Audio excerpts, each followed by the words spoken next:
Привет отново! Тук съм, за да ви разкажа какви са последните случващи се неща в нашето ежедневие, понеже има развитие и тези развития, разбира се, са свързани с двете ситуации, за които споменах в предишното видео. И по-точно казано, свързани с диагнозите на моите дечица. Томи, който е на 8 години с диагнозата за аутизъм и с диагнозата на Дени относно целиакията. В по-нататъчни видеа ще се спря да ви разкажа малко повече това, което аз знам относно тези диагнози, но междувременно исках да ви разкажа въпросните случващи се неща. Защото в момента сме в процес на подготвяне за минаване за щатите, защото преди около един месец моят съпруг замина за Охайо и там по работа, разбира се.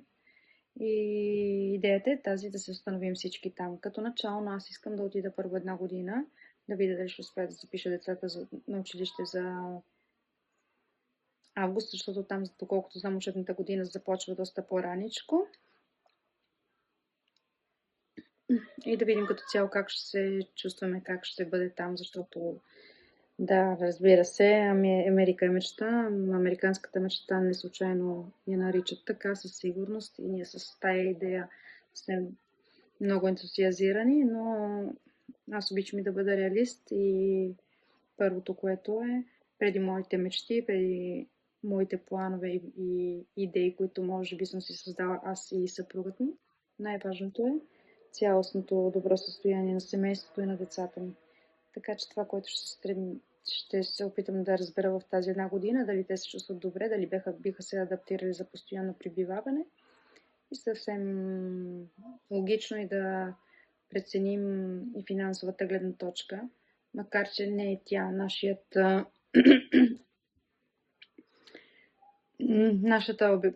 първа цел. Като цяло идеята за това преместване там в тези земи на това място, в тази държава е предимно свързана с диагнозата на децата ни. И то относно тяхното развитие и свобода да бъдат себе си и да бъдат такива, каквито са. Защо го казвам? Защото според различни източници, на които съм се оглавала, на които съм се допитвала,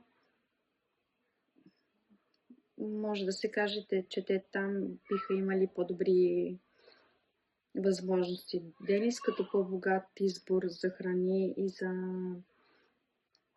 по-спокойно посрещане на социални събития като цяло за не знам и аз с точност какво точно, но като цяло общото изречение, което съм чувала за целиакията, щатите са раят.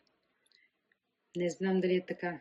Както ви казах, тази година отивам да проверя дали всичко това, което съм чувала, са само легенди или е наистина така животът, реалният живот там. А относно състоянието на Томи, понеже той с диагноза аутизъм е, но като цяло има много далеч съм от факта да ви убеждавам, че всички деца с такава диагноза са супер интелигентни или са някакви гени, но в случая на Томи той има висок капацитет интелективен. И като цяло общите мнения, които чувам наоколо, са тези, че децата с такъв капацитет имат големи полета за развитие там, по-добри полета за развитие там. Така, може би за причините, които ни насочиха към този избор, мога да ви поразкажа в следващото видео. Като цяло, сега иска да ви разкажа какво се случва относно покрай билетите и пътуването, самия полет и е така. Защото ние с баща им решихме аз предимно, реших аз, да, да взема полет, който е директен. Във всички случаи да избегна прекачването, защото вариантите са да има прекачване или в Париж, или в Лондон. Но се опасявах страшно много от факта да сляза от един самолет, да трябва да гоня друг с децата по големите летища. И този факт много ме кондиционираше и затова предпочитах да потърся директен полет, който тук от нашия край, от Северна Италия, тръгват такива полети директно от Милано. Обаче са доста скъпишки. За да ви кажа каква е разликата, значи разликата между избора да тръгнем от Милано или от Рим е 1500 евро върху всички билети. Да, със сигурност има и разход да се стигне до Рим, но разходът е около 300, в най-лошия случай 400 евро, като говорим даже и за спиране за хранене. Другото, което много ме притесняваше, е самата продължителност на полета. Разстоянието е огромно и следователно много часове ще трябва да прекараме на самия самолет. Това ме притесняваше. 3 часа предварително да сме на летището, 11 часа полет, преди това 5 часа с кола предвижване от тук, от Северна Италия. След това имаме още 4 часа от Чикаго до Охайо. И много дълъг път, но това, което ме притесняваше най-много, че те са малки. Томас е летял, но той беше на 4 месеца първия път, когато си дойдохме в България. Следователно беше... Това много ме притесняваше, защото друг път, когато се опитвала да го убедя да вземем самолет, понякога, когато сме мислили да идваме на почивка в България, съм се опитвала да го убедя, че трябва да се качи на самолет. Той, докато беше по-малък, беше категоричен, че не искаше. Сега от 1 година някъде, като отворя темата за полети и за самолети, като че ли е така по-съгласен, да речем. И така. С помощта на изкуствения интелект, аз съм от хората, които като цяло бях малко и съм все още малко предубедена към него, малко оплашена, нещо непознато, но сега в този случай ми беше много полезен. Буквално той ми даде указания как да се движа, какви мерки да предприема, за да мога да си подсигуря по-спокойно пътуване. И той ми подсказа, че детето, имайки този сертификат за инвалидност, не знам точно как се нарича, тук я наричат закон 104, той с 100% инвалидност, има правото на по-олекотени условия, да речем, при такива ситуации.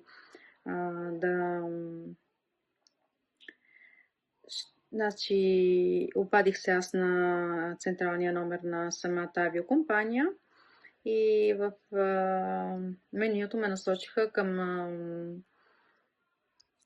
секцията, в която можех да избера подкрепата за хора с проблеми с придвижване, като цяло проблеми като хора с проблеми, хора с инвалидности. И тогава, и даже това, което ми стана интересно, че открих, че за аутизъма специално си има такава секция, като го определят невидима инвалидност. Де факто на човек не му личи, че всъщност има някакви затруднения.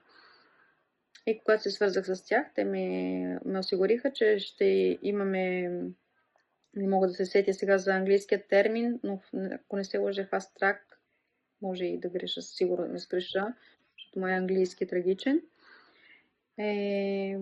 че казаха ми с 2 думи, че трябва да се записаха го, регистрираха го, всичко. Изпратиха ми имейл за потвърждение с уточнение на неговото състояние. И в този имейл беше отбелязана неговата диагноза и ми казаха, че трябва да отида директно на гишето в летището на самата авиокомпания и да им покажа този имейл, де факто да им кажа за това, че вече имам поръчана такава услуга, при което те ми казват, би трябвало да ми помогнат, да дойде човек с мен, който да ми даде да ме асистира, за да ни преведе през по-малко шумни коридори, които да му дадат и право да бъде де-факто догана, проверка на документи, всичко това, да има приоритет, така да речем. Аз това не го знаех и бях много приятно изненадана, когато разбрах, че има такава възможност. Надявам се всичко това, което е на теория, да и на практика така. Ако е така, значи 50% от товара ми наистина намалява. Един път с избора на директен полет и втори път ако има човек, асистент, който да ни помогне, да минем по-бързо, да минем през по-тихички места, да минем по-бързичко покрай документите, покрай ситуацията с документите, би било много, много по-удобно. Другото, което ми казаха, че до самите летища, каза ми и изкуствения интелект, и каза, че на самите летища предлага такава услуга, която за деца като него им дават като някакви лобита, които са по-спокойни, които са по-шумоизолиращи, които нямат толкова движение, нямат толкова стрес, за да може той да не се натоварва много сенсориално. Обадих се. Те ми казаха, достатъчно е сутрин, деня на полета, като дойдеш, да се отбиеш до гишето, да се отбиеш до самото гише за информация, да им кажеш за твоята ситуация и те ще помислят да те настинат по най-удобния начин. Другия вариант е на самия сайт да изпратиш имейл. И аз така направих. Изпратих имейл на сайта на самото летище. И другото, което е, разбира се, с моя курс английски, помолих изкуствения интелект да ми напише добре имейл. И той го направи и го изпратих и на летището на Чикаго, за момента на кацане, да бъдем, ако е възможно, някакси така по-улеснени в самата ситуация. Относно ситуацията на Томи, горе-долу е това. Другото, което относно ситуацията на Дени, и там имаше, на същия този номер, на който звъннах, в същия отдел, поръчах и казах им за неговата диагноза за целиакията и те ми казаха, че му записват меню абсолютно без глутен. И ми върнаха, разбира се, имейл с потвърждение и ми осигуриха ме, че той, понеже е трансконтинентален полет, задължително трябва да има обяд или вечеря, не знам какво ще се пада, като ще сме толкова време на този самолет, но задължително неговите блюда ще са без глутен. И така, това като цяло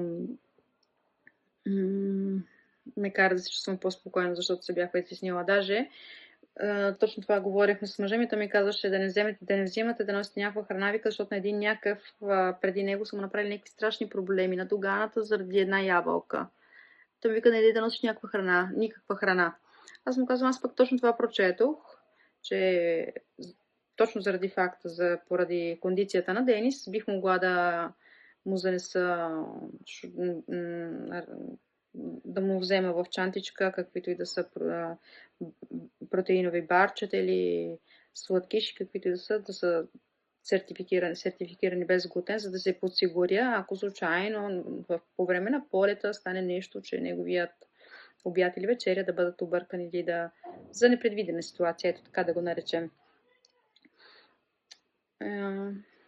И така. Не знам, емоцията е голяма, ще се пътува скоро. Исках това да ви разкажа като цяло, за да не става някакво супер дълго обяснение.